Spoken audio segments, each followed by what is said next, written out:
Il y a des histoires qui se goûtent autant qu'elles se racontent. Celle de la laiterie de Quaticook en fait partie. Fondée en 1940, la laiterie voit le jour avec une mission simple, offrir des produits laitiers de qualité à la communauté. En 1942, M. Bédard reprend seul la direction de l'entreprise, qui sera reprise en 1968 par un groupe d'investisseurs locaux, dont Émile Provencher et Fernand Houle, afin de sauver ce fleuron régional. Fait que les deux, c'était comme une sideline pour eux autres, mais ils s'en occupaient. Fait qu'ils ont racheté du groupe en 74, et puis ils ont opéré de 74 à 89, l'année charnière où ce que ma sœur et moi ont acheté. À cette époque, les défis sont nombreux. Les équipements sont anciens, la qualité du lait fluctue, les marchés sont incertains et l'arrivée du système métrique bouleverse les standards de production. En 1976, un virage décisif est pris. La famille Provencher met fin à la production de lait de consommation pour se concentrer sur le fromage cheddar, la crème glacée et les fameux popsicles.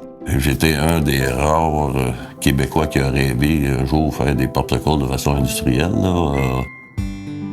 En 1989, Jean et sa sœur Joanne reprennent la laiterie familiale. Ils héritent d'une petite entreprise de 7 employés, eux inclus. On a acheté, on a commencé à vouloir investir. On croyait dans ce qu'on faisait. Puis la première année, la plus grosse décision qu'on a eu à prendre, c'est prendre 50 % de nos profits puis s'acheter un camion de crème glacée, diesel, économique. Puis là, on a commencé à développer des routes de crème glacée. Cette décision marque le début d'un cycle de croissance. À cette époque, près de 80 % de la production provient encore du fromage, mais il croit fermement au potentiel de la crème glacée Quaticook. Le développement de la crème glacée s'est fait dans le début des années 92, 93, 94. C'est là qu'on a commencé vraiment à pousser, à faire connaître contenant par contenant. Parce qu'il n'y a pas de cachette. Le truc Quaticook s'est développé avec du bouche-oreille. C'est nos consommateurs qui nous ont développé parce qu'ils aimaient le produit. Si t'aimes, tu le dis. Si t'aimes pas, tu le dis. Fait que dans notre cas, c'était marchand par marchand, puis consommateur par consommateur. En 2004, la laiterie déménage, triple sa capacité et inaugure un bar laitier appelé à devenir un lieu emblématique de Quaticook.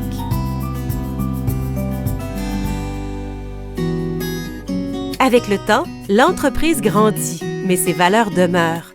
La laiterie s'engage à réduire son empreinte écologique, recyclant désormais la quasi-totalité de ses matières et réutilisant même les rebuts de crème glacée.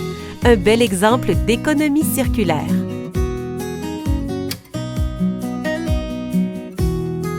Aujourd'hui, Roxane, Judith et Myriam ont grandi au cœur de l'entreprise, entre les moules à popsicles et les odeurs de vanille. Aujourd'hui, elles dirigent chacune leur propre département. Leur passion et leur savoir-faire assurent la continuité d'une tradition familiale, tout en projetant la laiterie vers l'avenir. Ça de la relève, c'est ton but, c'est de garder ça dans la famille. Et puis dans mon cas, j'ai 4 filles et puis de 3 qui sont intéressées. Ils ont tous au-dessus de 20 ans d'expérience parce qu'il y a comme moi, ils ont commencé jeunes, puis ils ont cheminé ici, puis ils sont rendus actionnaires. La laiterie poursuit son développement et sa croissance avec un nouvel agrandissement pour accroître sa capacité de production. Mais au-delà des chiffres, c'est l'esprit qui perdure, celui d'une entreprise locale, authentique et fièrement enracinée. La fierté qu'on peut avoir, c'est que les consommateurs ou le monde de Quaticook, c'est le laiterie, c'est le crème glacée, c'est le produit. Le monde s'accapare Quaticook avec fierté. La laiterie de Quaticook, c'est plus qu'une entreprise. C'est une histoire de famille, de passion et de fierté régionale. Chaque bouchée de crème glacée raconte 85 ans d'efforts, de passion et de fierté. Et cette histoire continuera de s'écrire, une glace à la fois.